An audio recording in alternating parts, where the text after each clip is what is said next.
sobre este más precioso mensaje, sobre cómo llegó a nosotros.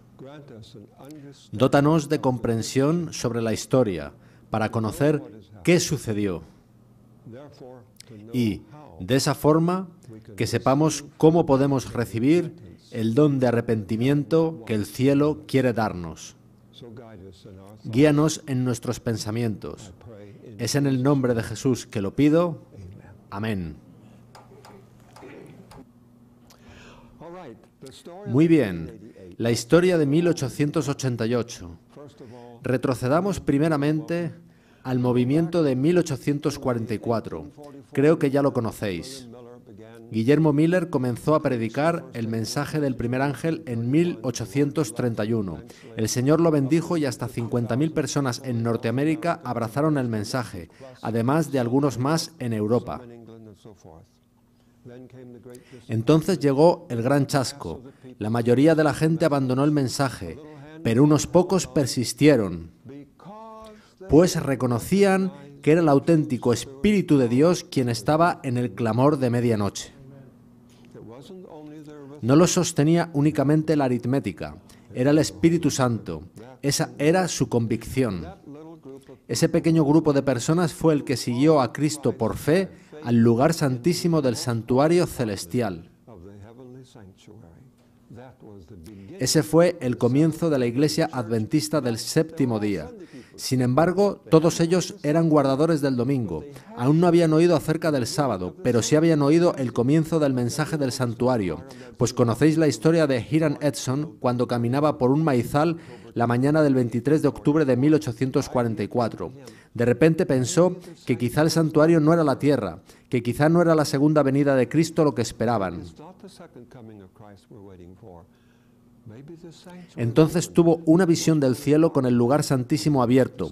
Comenzaron a estudiar y encontraron la verdad.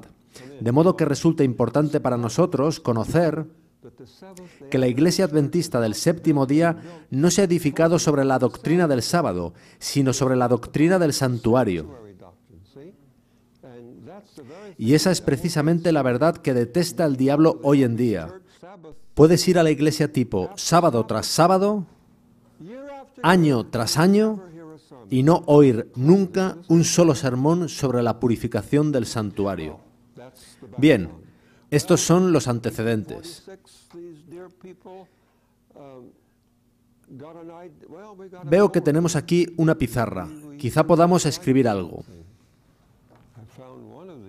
A ver si escribe este rotulador. Sí. 1844 fue nuestro punto de partida. En realidad lo fue 1831. Y entonces aceptaron la doctrina del santuario. Eso fue el comienzo de todo. Ese pequeño grupo se estaba reconciliando con Dios y con su verdad.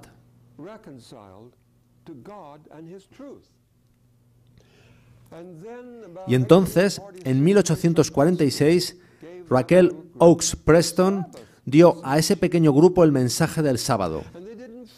Y ellos no se opusieron, no lucharon contra él tratando de resistirlo. Abrieron sus corazones para recibir esa verdad, que es como deberíamos recibir cada verdad que Dios nos envía, de la manera más humilde posible. Después aceptaron el comienzo del mensaje de la reforma pro salud. Dejaron el tabaco, el alcohol, las carnes no limpias. Y también aceptaron las primeras nociones sobre el mensaje de reforma en la vestimenta. ¿Quién dio el mensaje sobre salud? ¿Fue Ellen White? Bien, surgió espontáneamente y Ellen White lo apoyó. Ellen White no es el origen de nuestras doctrinas. Nuestras doctrinas vinieron del Señor y ella las apoyó. Ella no nos trajo el sábado. De hecho, ella se resistió al sábado al principio. Fue así. Y ella se convenció después.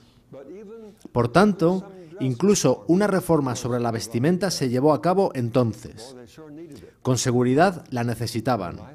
Y creo que, en algún aspecto, también la necesitamos hoy en día. Y llegamos aquí, a 1856, y este pequeño grupo aún no se llamaba Adventista del Séptimo Día. Se llamaban Adventistas Guardadores del Sábado. ¿Recordáis la historia? Entonces se reunieron en mayo de 1856 en una pequeña conferencia en Battle Creek, Michigan. Y mientras estaban allí, Ellen White recibió una visión del Señor acerca de aquellos que estaban con ella. Podéis leerlo en Testimonios para la Iglesia, volumen 1, páginas 131 y 132. Por allí está. Y el ángel dijo sobre los presentes en aquella conferencia, cito literalmente, algunos serán alimento para los gusanos. Terrible expresión, alimento para los gusanos. Podéis leerlo en los testimonios. Lo dijo el ángel y significaba que iban a morir. De otros, dijo que aceptarían la marca de la bestia.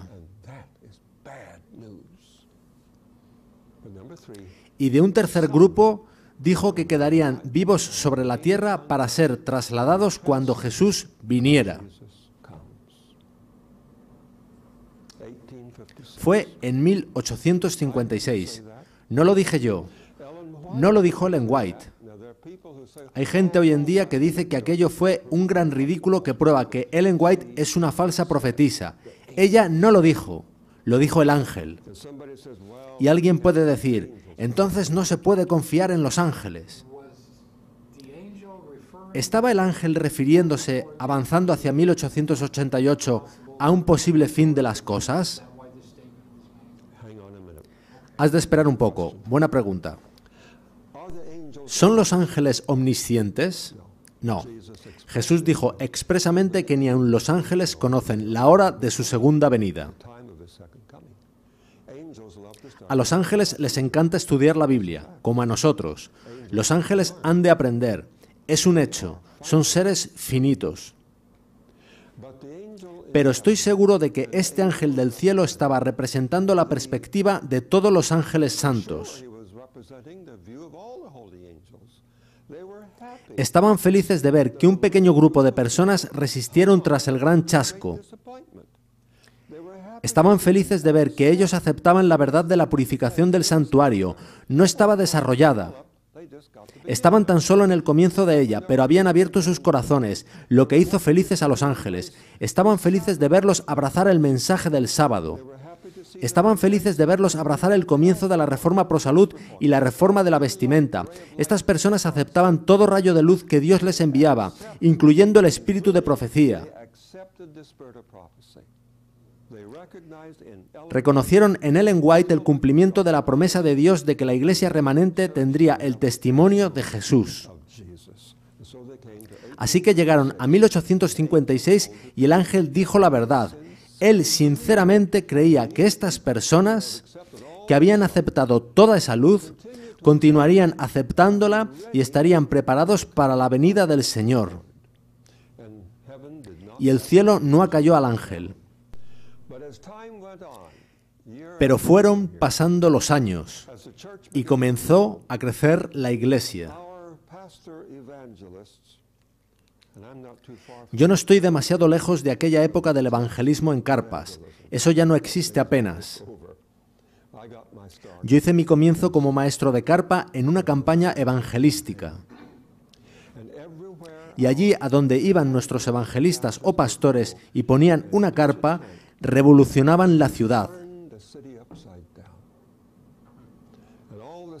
Y todos los pastores guardadores del domingo predicaban en sus púlpitos contra los adventistas del séptimo día, lo cual hacía que la gente asistiese a nuestras carpas de manera natural. En la mayoría de los casos era prácticamente repetitivo. Cuando desmontaban la carpa, se levantaba una iglesia. Y de ese modo la iglesia adventista del séptimo día crecía, y los pastores guardadores del domingo les desafiaban a sostener debates, justo como Bill Ratliff, que ha desafiado a toda la denominación a tener un debate sobre el sábado. Es siempre la misma historia que se repite. El caso es que nuestros pastores ganaban prácticamente todos los debates. de forma que llegaron a estar muy satisfechos de que podían ganar cada debate, de que su verdad era maravillosa, de que la Iglesia crecía y de que todo estaba bien. Pero ellos estaban predicando legalismo. La hermana White diría más tarde que habíamos predicado la ley, hasta quedarnos tan secos como los montes de Gilboa. En el año 1887, ella escribió varios apremiantes mensajes publicados en el Review and Herald, en los que decía lo legalistas que éramos, lo presumidos y arrogantes que éramos, y cuánto debíamos humillar nuestros corazones ante el Señor. Ella acuciaba para un reavivamiento y reforma, y eso que no sabía lo que estaba a punto de pasar. En el año 1882 hubo una reunión campestre en Hillsborough, California. Allí, un joven, en la veintena por entonces, en una sobremesa de sábado, se abstrajo de quién estaba predicando, de hecho era Ellen White, para súbitamente tomar conciencia de que Cristo había muerto por él y vio a Cristo en aquella cruz, crucificado para él, personalmente. Aquella fue la primera vez que ese joven adventista llegó a darse cuenta de que Cristo murió por él. Él se comprometió a, desde ese día, reestudiar la Biblia con la idea de que la Biblia en su totalidad es una presentación de Cristo y este crucificado. Con el tiempo llegaría a ser editor de Signs of the Times, nuestra revista misionera por entonces en la costa oeste.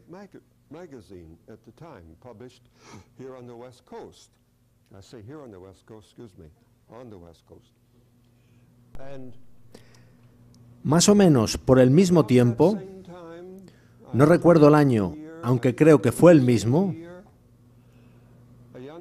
un joven soldado raso del ejército americano aceptó la verdad del sábado en Walla Walla, Washington. Aprendió sobre la iglesia adventista y entregó su corazón al Señor. Se bautizó y al salir de las aguas alzó sus manos al cielo y dijo: Señor, todo lo que tengo es tuyo. Él auténticamente se convirtió. Era A.T. Jones. Ambos coincidieron más tarde en Oakland, California. Y cuando Waggoner padre enfermó,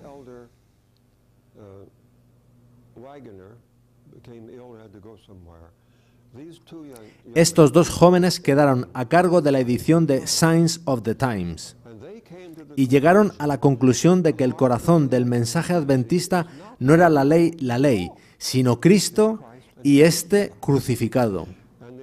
Y ellos estudiaron Gálatas y descubrieron lo que hay en Gálatas. Y eso me recuerda a mí.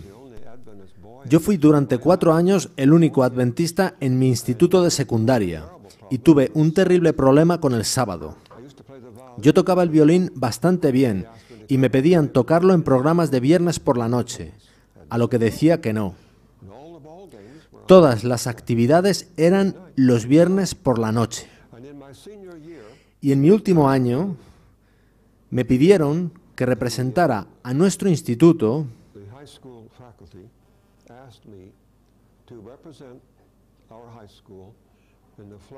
en las competiciones académicas del estado de Florida, en las disciplinas de inglés y literatura inglesa, lo cual me agradó.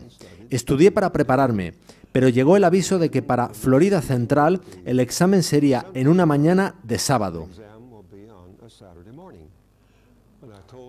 Por lo que dije a nuestro capellán principal que no podría participar. Él me dijo: tendrás que participar, deberías leer el libro de Gálatas, eso te hará entender. De modo que intenté leer el libro de Gálatas, pero no tenía sentido para mí. Entretanto, dado que me negaba a participar en sábado, él debió hacer algunas llamadas e influir de alguna manera. Y el examen se cambió al miércoles, de modo que pude participar, y quedé el primero de Florida Central, que comprendía Orlando, Kissimmee, St. Cloud, Lakeland y todas las ciudades de la zona. Así que tenía que acudir a las finales en la Universidad del Estado de Florida. Tuve que estudiar más. Y se convocó el examen de inglés y literatura inglesa para la mañana de un sábado.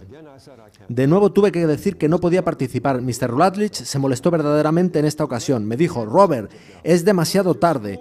No podemos cambiarlo ahora. ¿Dónde está tu espíritu académico? ¿Por qué no eres leal a tu instituto? Yo dije: Cristo está primero. He de guardar el sábado.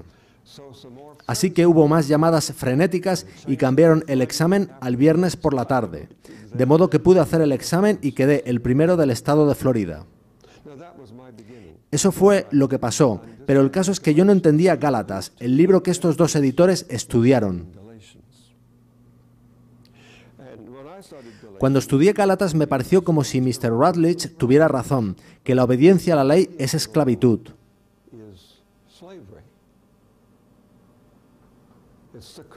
Es una maldición, la maldición de la ley.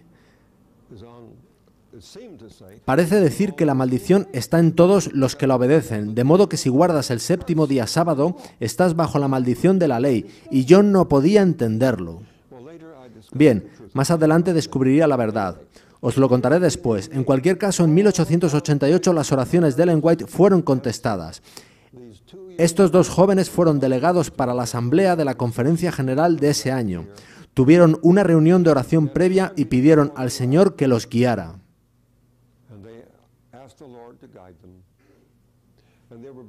Y a ambos se les pidió hablar, puesto que Signs of the Times había molestado tanto a los hermanos en Battle Creek que estos querían convertir la asamblea de 1888 en un debate. Ellos amaban los debates.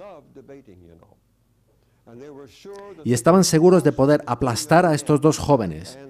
Y algunos de los autores que han escrito sobre este evento sostienen abiertamente que, de no ser porque Ellen White defendió a Jones y Wagoner, los hubieran desfraternizado. Así de serias eran las objeciones. Y estos dos jóvenes presentaron su creencia. Pero en realidad fue una presentación de la justicia por la fe a la luz de la purificación del santuario celestial. Ahora, Wagoner dijo que lo que él predicaba estaba en armonía con lo predicado por Martín Lutero, que él simplemente trataba de sacar a la Iglesia de su legalismo para llevarla al Evangelio, que Martín Lutero predicó. Pero, en contexto, yo no creo que Wagoner hubiera osado decir que lo que ellos presentaban no fuera nueva luz, adicional a la de Martín Lutero, puesto que ellos comprendían que la purificación del santuario es algo muy importante. Y ellos no se conformaban con los cálculos de las fechas, sino que querían conocer su verdadera trascendencia espiritual. Ahora, de los dos, el que más prominentemente proclamó el mensaje del santuario fue A.T. Jones. No encontramos que Wagoner fuera tan adelantado como lo era Jones al hablar sobre el santuario. Aunque creía en él cuando murió en 1916. Debería haber comenzado a escribir más a la izquierda.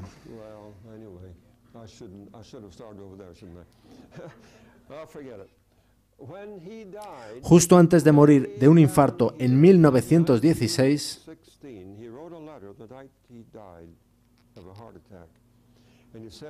escribió una carta en la que decía haber abandonado la doctrina del santuario 25 años atrás. Yo creo que él estaba demasiado enfermo para comprender lo que realmente estaba escribiendo, pues hay evidencia documental de que él predicaba la doctrina del santuario, si bien no con la intensidad de Jones. ¿Quién fue el que murió en 1916? Fue E.J. Wagoner, el 28 de mayo de 1916.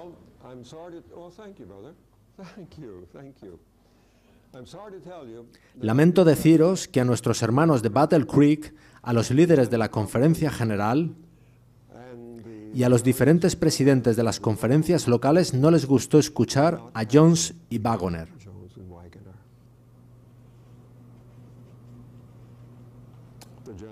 El presidente de la Conferencia General, en concreto, se opuso. Y Ellen White cuenta que ella tuvo que levantarse prácticamente sola, como un pulgar dolorido, ante toda la asamblea de la Conferencia General.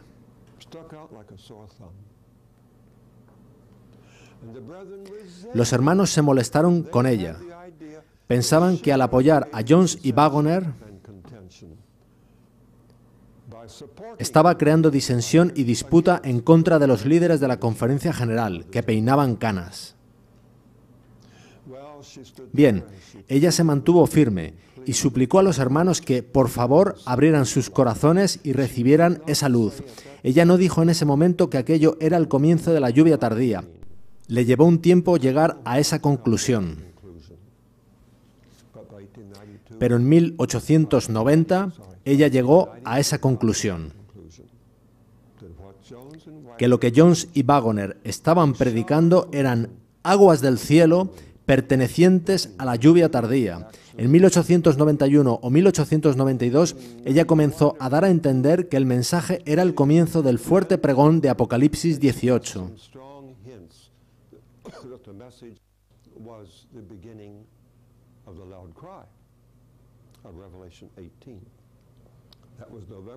Y lo confirmó el 22 de noviembre de 1892. Entonces llegó la asamblea de la Conferencia General de 1893. No sé si tenemos aquí su boletín. ¿Sabe alguien si está a la venta aquí? El boletín de la de 1895 sí que está aquí, lo sé.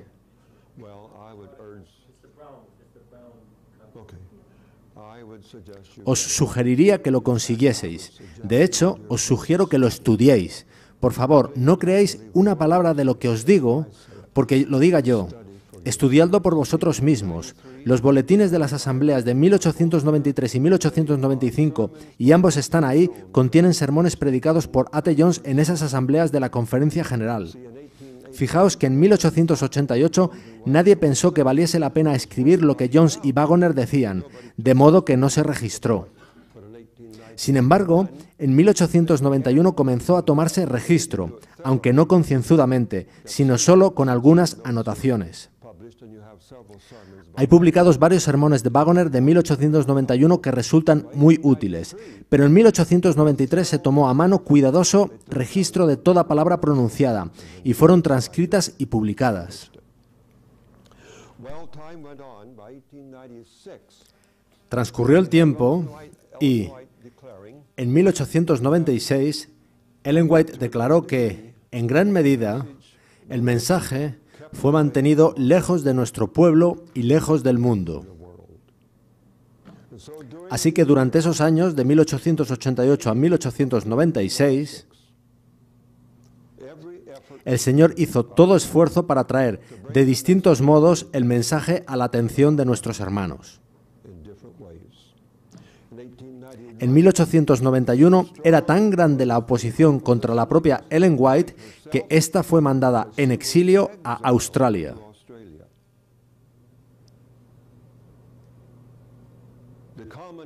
El supuesto común es que fue enviada allí como misionera, y ella realmente hizo allí obra misionera. Pero la realidad es que ella fue exiliada. Y ella escribe sobre el asunto y aparece en este libro, 1888, reexaminado. ¿Por qué recibió ella esa oposición? Porque ella apoyó el mensaje de 1888. Esa fue la razón. En cualquier caso, la carta está citada aquí, creo que prácticamente en su totalidad. En esa carta, escrita al presidente de la Conferencia General, ella explica que no era el deseo del Señor que ella fuese a Australia en ese momento. Ella dice, usted, hermano, quiere apartarme del camino, enviándome allí, en contra de la voluntad del Señor. Y la Adventist Review ha admitido eso. El editor es australiano y, en su portada, hace unos pocos años, él escribió que Ellen White fue exiliada a Australia. La verdad de nuestra historia no resulta muy bella al ser repasada. Más de 100 veces dijo Ellen White que la reacción de nuestros hermanos en aquella época fue justamente como la de los judíos hacia Cristo. Más de 100 veces lo dijo.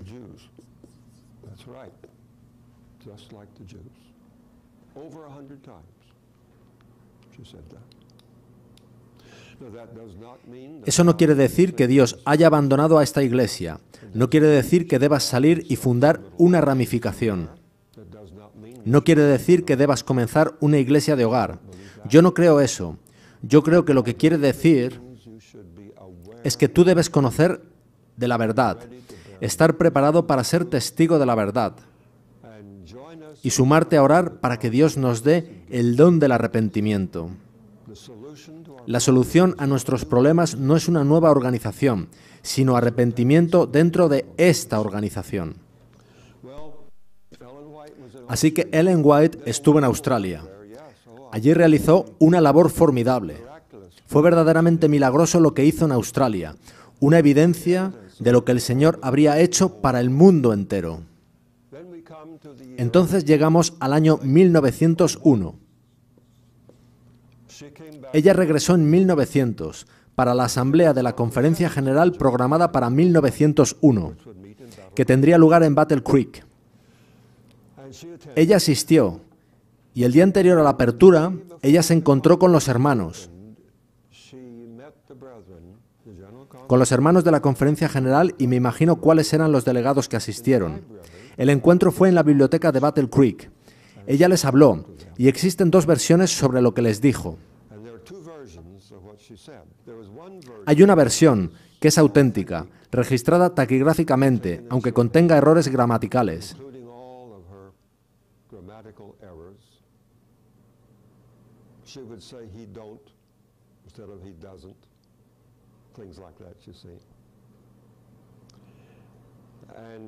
Y, si recuerdo bien, la recoge a ella diciendo: nunca citéis a Ellen White mientras no citéis la Biblia. Y ella utilizó algún otro verbo, pero el White State ha editado esa versión, registrando un lenguaje mucho más suave.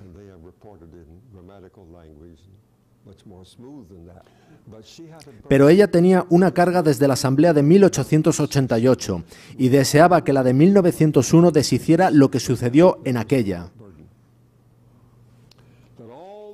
Pero ese tiempo entre medias fue la década más oscura de la historia adventista. Llegaron terribles problemas financieros. La Conferencia General estaba endeudada, los diezmos cayeron, estaban en tremendas dificultades. En ese tiempo también fue la apostasía de Cartwright. Fue terrible lo que sucedió.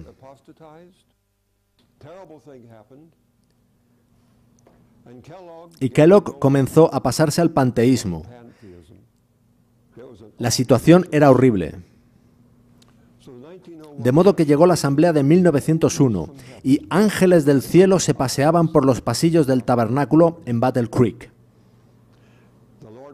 El Señor bendijo, y en la primera sesión, tras leer el orden del día, el presidente debía invitar a alguien a hablar. Pero Ellen White se levantó y dijo: tengo algo que decir. Fue al podio y dio un mensaje a esas personas que les electrificó.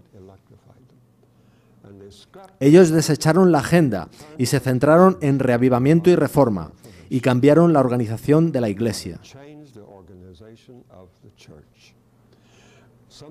Algunos de nuestros hermanos ejercen una fuerte oposición a este libro, 1888 reexaminado, sosteniendo en su oposición la postura de un pequeño libro publicado por la Conferencia General en cierta ocasión que decía que el grueso de los ministros adventistas en la Asamblea de 1888 aceptaron con gozo el mensaje, mientras que solo unos pocos se opusieron. La verdad es que la mayoría lo rechazaron y solo uno o dos lo aceptaron. Los únicos que sabemos que aceptaron verdaderamente el mensaje fueron Ellen White, quien estuvo en el lado correcto durante todo el proceso, y su hijo Willie, quien fue favorable al mensaje, aunque no estoy seguro de que lo comprendiese nunca completamente. Sin embargo, hubo otro pastor que lo comprendió y lo aceptó de todo corazón. Se trata de Stephen N. Haskell. Os insto, si tenéis oportunidad, a comprar cualquier libro de S. N. Haskell. Hacedlo. Él estaba en el lado correcto. Más allá de estos nombres que he mencionado, no sabemos de nadie que aceptara abiertamente el mensaje en Minneapolis. En 1903, Ellen White escribió una carta al juez Jesse Arthur en la que ella decía: el resultado de la última asamblea de la Conferencia General, refiriéndose a la de 1901, ha sido la mayor y más terrible pena de mi vida. No ha habido ningún cambio. Así que los que nos dicen que en la asamblea de 1901 se consiguió reparar los daños de la asamblea de 1888 y que desde entonces se ha estado derramando la lluvia tardía, están equivocados.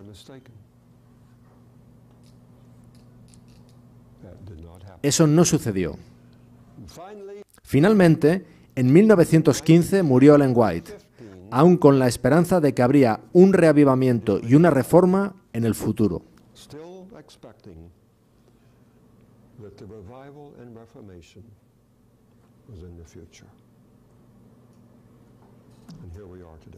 Y aquí estamos hoy.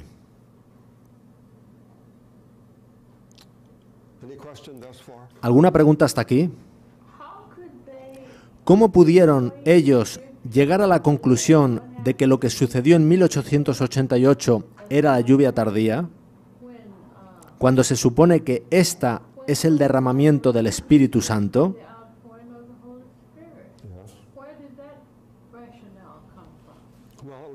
Bien, fue Ellen White quien lo dijo, no fueron los hermanos.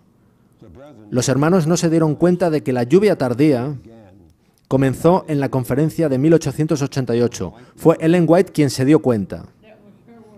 ¿Fueron palabras de ella? Sí. Y es así porque la lluvia tardía no es emotividad, no es bautismos masivos.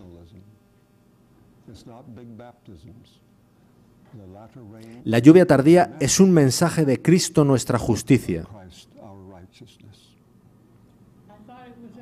Yo pensaba que era el derramamiento del Espíritu Santo, y es el derramamiento del Espíritu Santo. El derramamiento del Espíritu Santo es un mensaje que exalta a Cristo y a este crucificado, y el mensaje hace la obra.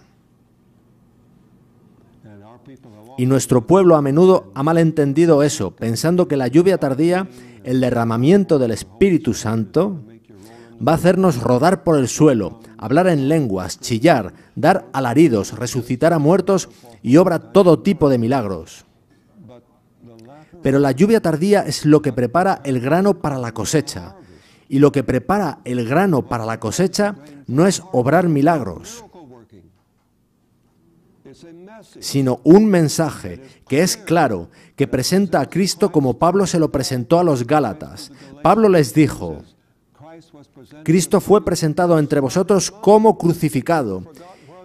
Ellos olvidaron hasta de dónde eran, vieron a Cristo crucificado. Eso es lo que le sucedió a Waggoner en 1882, en aquella reunión campestre en Hillsborough, California. Él vio a Cristo crucificado por fe.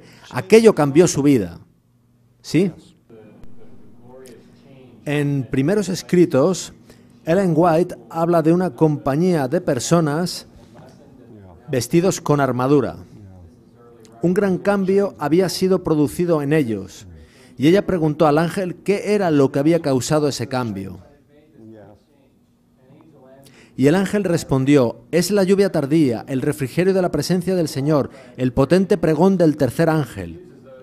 No es ella quien usa esos términos, sino el ángel.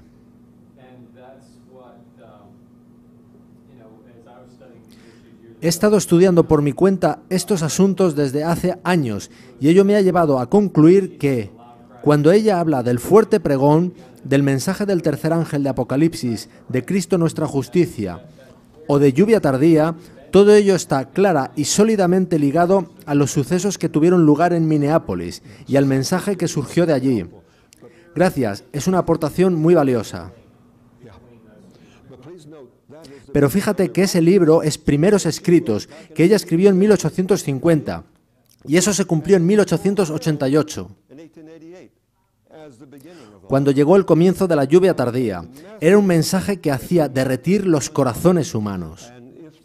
Y si el mensaje hubiese sido aceptado en 1888, si en la Conferencia General hubieran abierto sus corazones como sucedió atrás entre 1844 y 1846, si hubieran amado y agradecido al Señor este mensaje del que Ellen White dijo que Dios ordenó que fuera predicado en cada iglesia, el mundo nunca hubiese vuelto a decir que los adventistas predicaban la ley y la ley. Más bien nos hubieran conocido por ser la iglesia que predica a Cristo y a este crucificado, y el mundo hubiera sido iluminado y la obra hubiera concluido hacia 1893. Ahora pasaremos a los acontecimientos a partir de 1916. Comenzaré aquí para tener más espacio esta vez. Así que Ellen White muere en 1915. En 1919 hay una gran conferencia bíblica muy significativa en Takoma Park.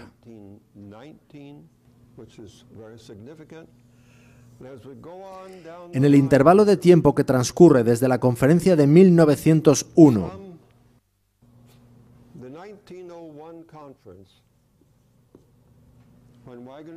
en la que Waggoner predicó muy claramente sobre la naturaleza de Cristo, hasta 1929 no hay nada que yo haya encontrado en el Adventist Review o en el Signs of the Times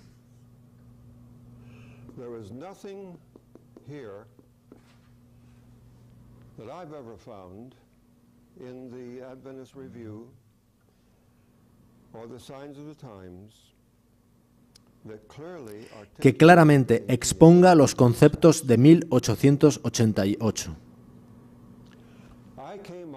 Yo entré en escena en 1929. Por cierto, algunos piensan que soy tan viejo que fui un delegado en 1888.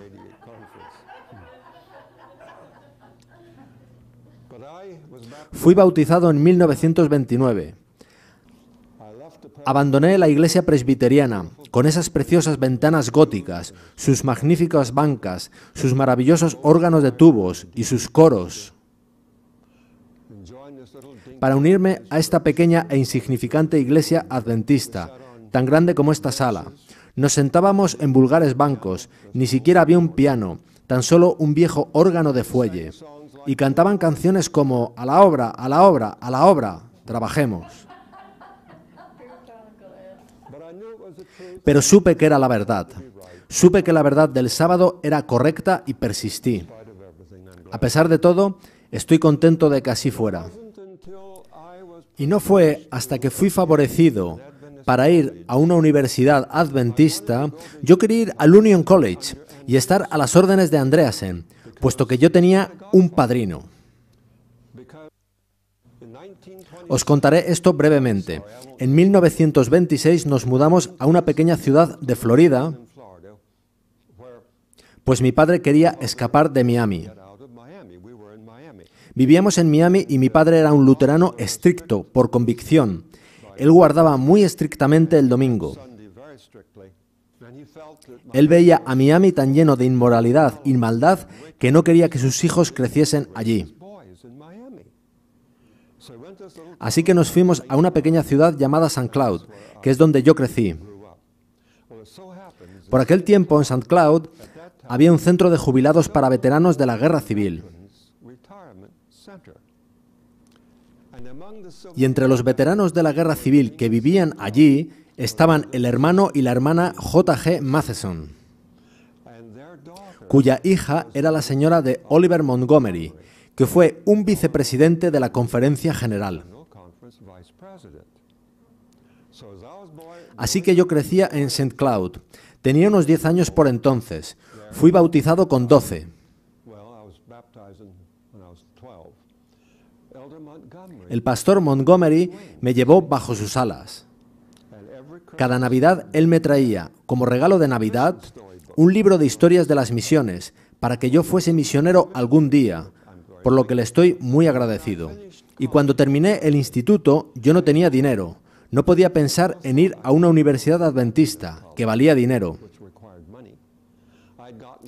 Yo había conseguido 2 becas universitarias gracias al primer puesto en la competición de Florida de la que os hablé. Asistí solo a una reunión campestre. Mis padres no fueron. Y el sábado por la noche, el pastor Montgomery me agarró, no literalmente, pero él me agarró y me dijo: Robert, has de ir al Southern Junior College. He encontrado a una joven pareja que va para allá en coche y te llevarán.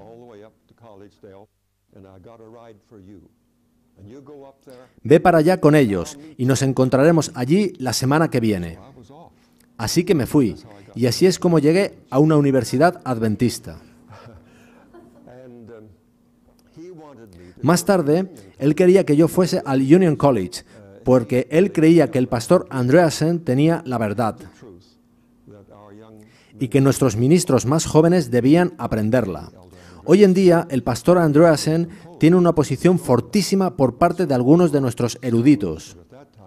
Pero en aquel entonces yo quería ir, pero no podía porque no tenía dinero para ir al Union College.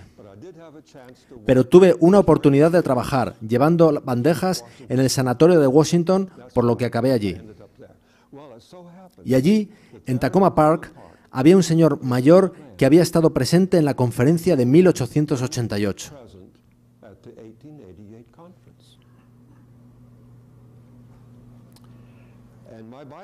Mi profesor de Biblia sabía de él y le invitó a hablarnos a todos los chicos que estábamos en lo que llamábamos curso ministerial. Y ahí fue donde conocí sobre 1888. Y un día, en clase de Biblia, el profesor hizo una declaración. Dijo que el pastor John Ford no comprendía los 2 pactos. Pero el pastor John Ford era el mayor evangelista que teníamos entonces. Era Doug Batchelor y Mark Finley en uno.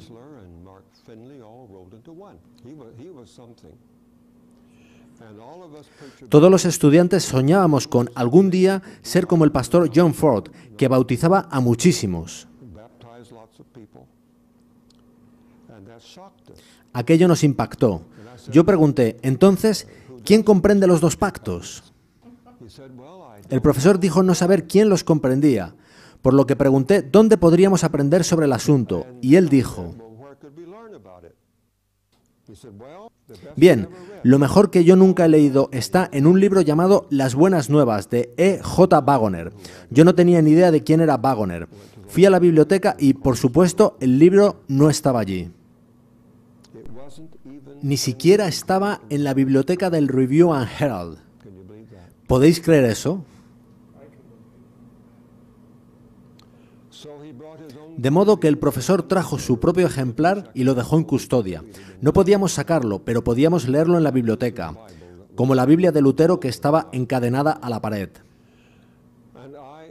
Y cuando lo leí, especialmente los capítulos 3 y 4, alguien llegó y me dijo: estoy tratando de leer Las Buenas Nuevas y es aburrido. Y yo simpaticé con él, porque los capítulos 1 y 2 pueden ser aburridos. Pero en los capítulos 3 y 4 es donde está la energía del libro. Copié el capítulo 3 en mi vieja máquina de escribir. Aquello alentó mi corazón. Nunca antes había comprendido el Evangelio. Nunca antes me había sido presentado tan claramente. Vi entonces las buenas nuevas del Evangelio. Me había bautizado 9 años atrás y nunca había oído nada igual. Simplemente os cuento mi testimonio. Os digo que yo fui impulsado por aquel libro. Aún lo amo. Amo leerlo de nuevo. Me llevé a África las páginas que copié. Fuimos convocados por la Conferencia General a ir a Uganda en 1945.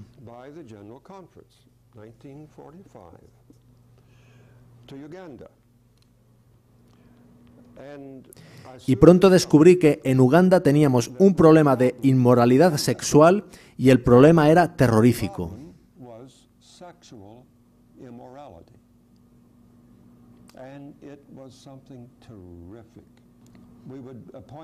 Designamos profesores para ir a las escuelas de nuestra pequeña misión para que se convirtieran al adventismo. Entonces, el comisionado del distrito británico me escribió una carta en la que me decía: «Señor Wieland, lamento informarle de que el profesor de una de sus escuelas mantiene relaciones carnales con las niñas».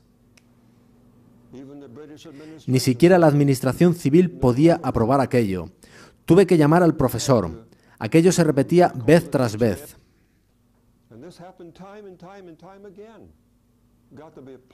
Se convirtió en una plaga. Le pregunté al profesor sobre el asunto y él me dijo: «No, yo nunca podría hacer algo como eso. Es imposible». Así que había un conflicto de intereses. Reuní a los profesores de la escuela para tratar de averiguar la verdad.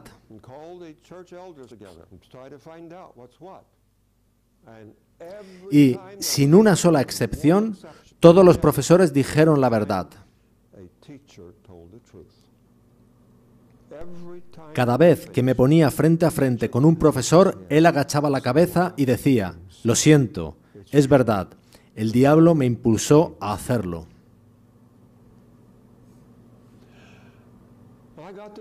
Pensaba en la utilidad de predicar el cuarto mandamiento a esas personas cuando el problema era el séptimo.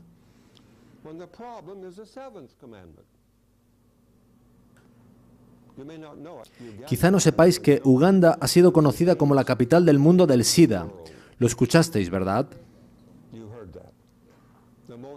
Uganda es la nación subsahariana más cristiana de África y su reputación es de ser la más inmoral de todo África.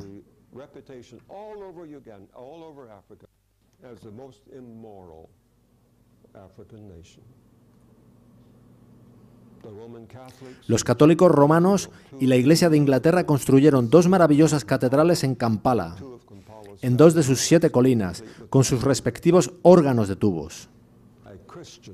Es una nación cristiana, pero con esta plaga. Esta gente no tenía control sobre el problema del sexo. Sentí enfermar mi corazón. ¿Qué hago aquí malgastando mi vida? Me voy a consumir y deshacer aquí. Deseaba volver a casa. No quería pasarme la vida tratando de arreglar problemas de ese tipo. Entonces recordé esas páginas que había mecanografiado del libro Las Buenas Nuevas, lo que Waggoner decía sobre la naturaleza de Cristo, que Él fue tentado en todos los puntos como lo somos nosotros, pero sin pecado. Él condenó el pecado en la semejanza de nuestra carne caída de pecado. Cogí aquellas páginas y las reestudié. Y me vino la luz. En la mañana del sábado, en nuestra mayor iglesia, hice a la gente la siguiente pregunta.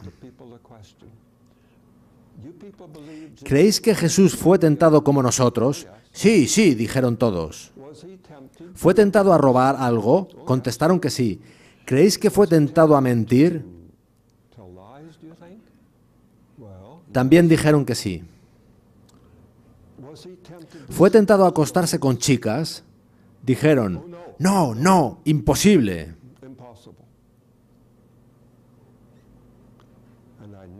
Entonces supe que había encontrado la raíz del problema. Si tu Salvador no fue tentado a violar el séptimo mandamiento, tú no tienes Salvador de violar el séptimo mandamiento. Pues solo en lo que Él mismo sufriera siendo tentado, Él es capaz de socorrer a los que son tentados. Entonces comencé a predicar lo que yo entendía que era el mensaje de 1888 a los africanos de Uganda. Y he de testificar que el Señor bendijo. Él trajo sanación a la iglesia.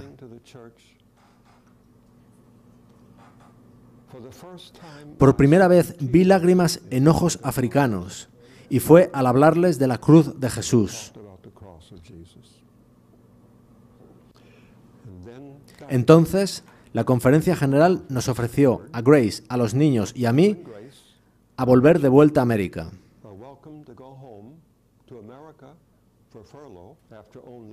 Tras solo 3 años en Uganda. Otra opción era quedarme, pero bajo la división africana.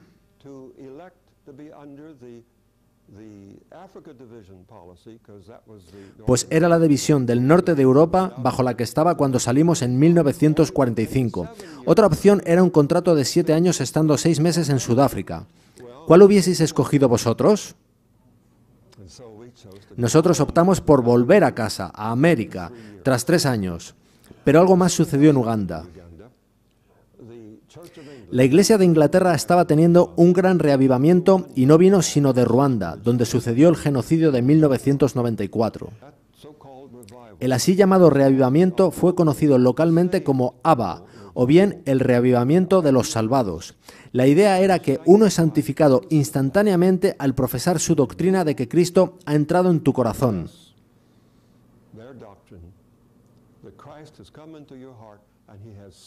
Y ya te ha salvado experimentalmente, no legalmente, de modo que en lo sucesivo tú no puedes pecar.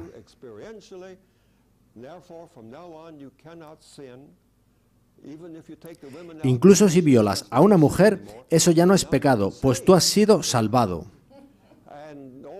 Entonces ellos bailaban y cantaban, y si practicabas ese baile, te convertías en parte de esta élite. El caso es que esa doctrina entró en la Iglesia Adventista del Séptimo Día en Uganda, y yo me vi obligado a encararla. Una carretilla de libros de Ellen White para leer a esta gente no me servía de nada, pues no conocían el espíritu de profecía. Todo lo que tenían era la Biblia, y yo tenía que usar solo la Biblia para tratar de enderezar a esa iglesia.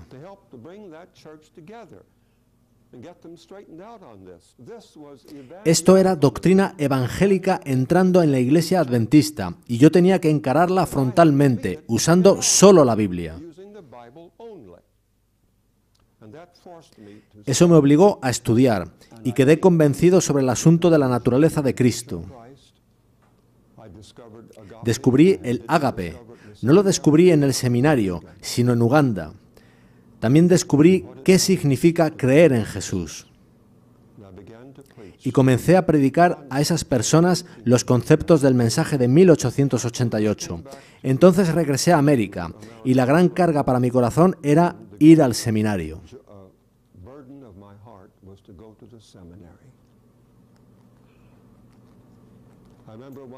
Recuerdo una vez, en 1946 más o menos, que teníamos un consejo de división en Bulawayo, en lo que era entonces Rhodesia, y nos llevaron a algunos de nosotros en coche a la tumba de Cecil Rhodes. Y en el viaje estaba sentado junto al pastor W.E. Reed, uno de los 3 autores de Questions on Doctrine. Era un gran investigador, un hombre maravilloso, inglés, y yo tuve el privilegio de sentarme junto a él. Yo le dije, Pastor Reed, hay algo que me preocupa. Como misionero en África Oriental me estoy consumiendo intelectualmente. ¿Podría usted sugerirme algunos libros que puedan ayudarme, que puedan mantener vivo mi cerebro? Él me dio una lista de libros y más tarde los encargué desde Edimburgo. Eran libros de segunda mano. Yo estaba entusiasmado y uno de los libros que más me gustó era de Reinhold Niebuhr.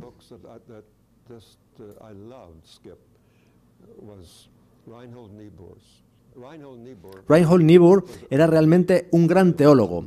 Yo me llevaba sus libros junto con los de C.S. Lewis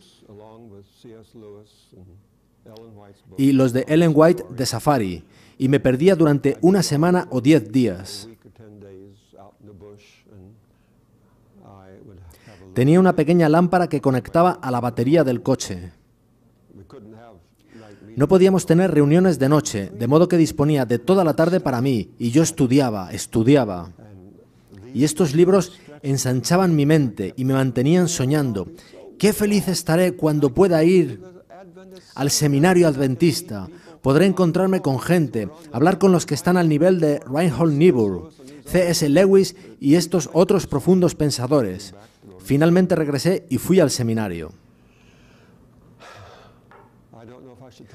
No sé si debería contaros esto, pero es, en realidad, el comienzo del Comité para el Estudio del Mensaje de 1888. ¿Os lo cuento?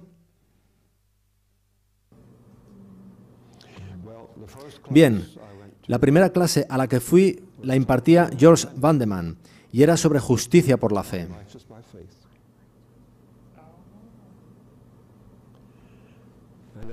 Al principio yo estaba encantado. Pensaba que este joven hombre era un ungido que nos conduciría a la tierra prometida.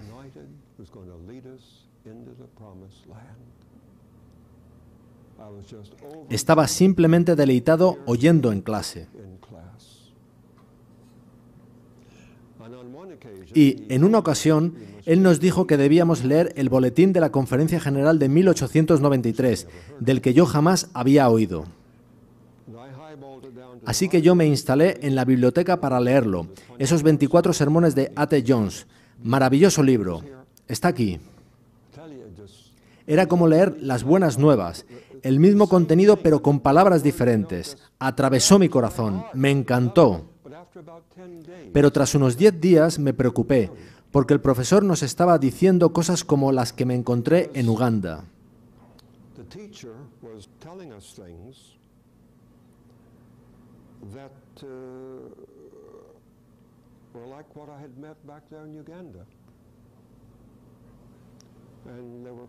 Estaban proponiendo lo que en realidad era una especie de reavivamiento vegetariano, adaptado para el adventismo.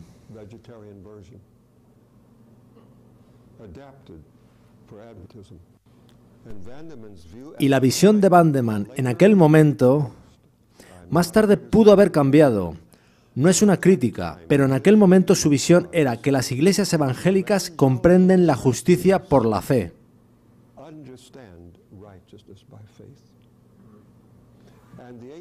Y que el mensaje de 1888 era solo un reavivamiento de las enseñanzas de Lutero, Calvino, Wesley y los evangélicos guardadores del domingo. Aquello me molestó mucho. Estaba preocupado.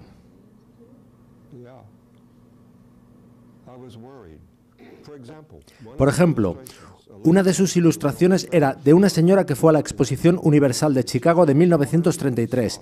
Ella ponía su moneda en la ranura de la puerta y no sucedía nada. Ella seguía de pie ante ella, nada sucedía. Y finalmente alguien gritó a la señora, ¡empuje! Ella empujó y pudo entrar. El mensaje de su ilustración era que nosotros, adventistas del séptimo día, estamos completamente dispuestos a pagar el precio, pero no empujamos suficientemente fuerte. Entonces pensé para mí mismo que eso era exactamente retroceder en la verdad. Allí en Uganda estuve tratando de ayudar a nuestra iglesia a darse cuenta de esas ideas evangélicas que estaban entrando en la iglesia. Allí descubrí la cruz. La cruz es el corazón del mensaje adventista.